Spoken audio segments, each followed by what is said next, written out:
I'm here today with Bev Weinberg. She is the founder of Integrate for Good, Inc. And I'd love for you to share more about your mission and how you got started with that organization.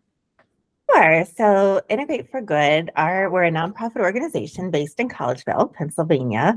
And our mission is really to empower people of all abilities to share their talent. And we do that through inclusive volunteerism, community leadership opportunities, and meaningful employment.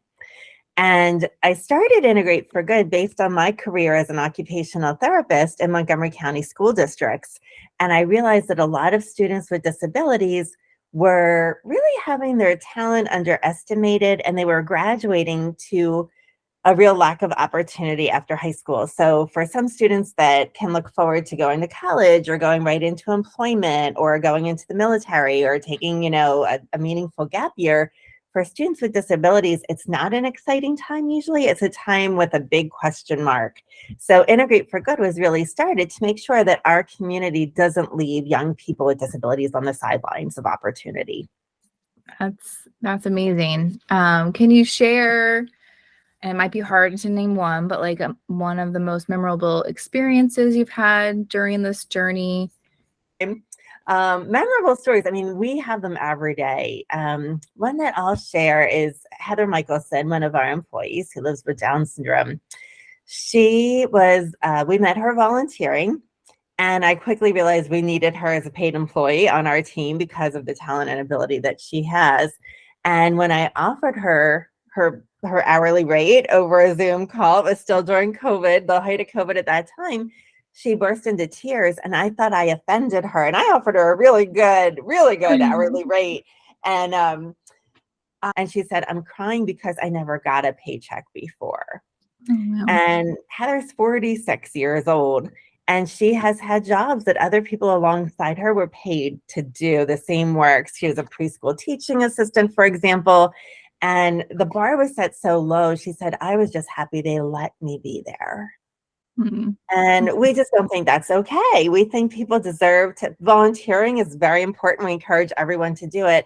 But when you're doing work that other people are paid to do, you deserve to be paid equitably. So that when she started to cry and say, "This is my first paycheck," I thought, wow, she's a few years younger than me, but I thought, what if I've worked, for all these decades and never knew what it was like to feel worthy enough to be paid for what you do. So we want people of all abilities to know what it's like to be part of our economy. Yeah, that's a really good story. You mentioned you're still in the incubator stage. It's been 5 years. Tell me kind of what's in the horizon. What's your plans for the next 5 years? Yeah, that's interesting because we are in the process of strategic planning right now. And next few years, we have 2 programs that we're keeping running strong. First is Empowerment Lab. That's the program we run in high schools in Montgomery County and the surrounding counties, where the deliverable is a digital portfolio, which highlights the strengths, the abilities, the work aspirations of someone with a disability who's graduating high school.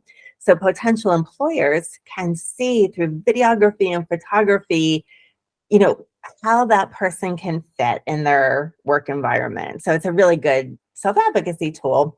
So we're looking to expand that into other school districts. And then opening doors on campus, we run that program at Westchester University and our Sinus College and Gwynedd Mercy, Temple University, and Cabrini, which is now going to be Villanova. But we make a place on campus for people of all abilities to gather and give back. So those 2 programs will keep running strong. And our corporate engagement is what we love to do. We do that now. We want to keep that going, where we'll come into companies, engage your team in giving back through volunteerism, do it right on site at your company. And what's cool about it is that it's led by people with disabilities. And then our newest program, which is kind of the future-oriented one, is our Leadership Incubator.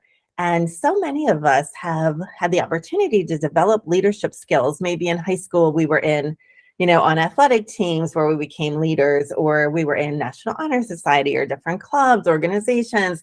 People with disabilities usually didn't have those same experiences to lead. So we want to level that playing field as well and develop leaders with disabilities to serve on boards of directors in our community, to serve in their own employment settings, to serve in civic engagement. So that's where we'll be developing that program as we head forward over the next year or two.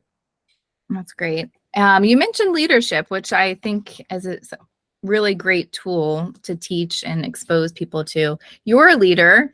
So tell me, what's it like for you being a leader of this organization? It's interesting. I just was saying before we went live that I was on vacation this past week. And for one of the first times, I would say in my 30-some year career working, I was excited to come back to work because I love what I do. I'm passionate about what I do. I have a great team around me. So I think being a leader to me is really about giving other people the opportunity to be part of this work and to come alongside us to share their talent, and to just make space for other people to build a more inclusive community with us.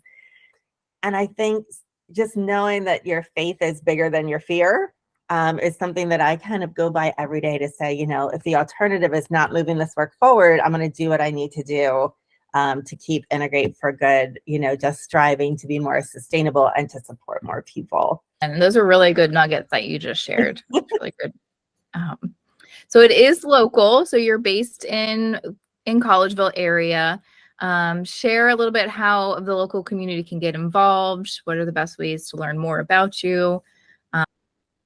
Sure. So a bunch of ways to get involved. When we post stories about the people we empower or post about volunteer opportunities we have coming up or events we have coming up, we have our own we all have our own networks, but when people share that out to their networks, it just completely amplifies the impact that we can have here in Montgomery County. And another way where you don't have to share financial resources, but sharing your time, which is just as valuable to us. We have committees where we're interested in planning events. We have a finance committee, a strategic planning committee, business development committee, marketing. So if people are interested in learning more by serving on a nonprofit committee or a board, it's a great way to network. And then also, money does make our programs happen. Our work, we're nonprofit, we're a business as well. No one with a disability, none of their families ever pay for our programs. So we scholarship 100%. And we're able to do that because of individual, corporate, and foundation donations. So you can visit integrateforgood.org and learn about all of those opportunities to give back with us. Integrateforgood.org. And then what's your social media handles? So on Facebook, it's Integrate for Good. And on LinkedIn, Integrate for Good. And then on Instagram, it's INTFORGLOD.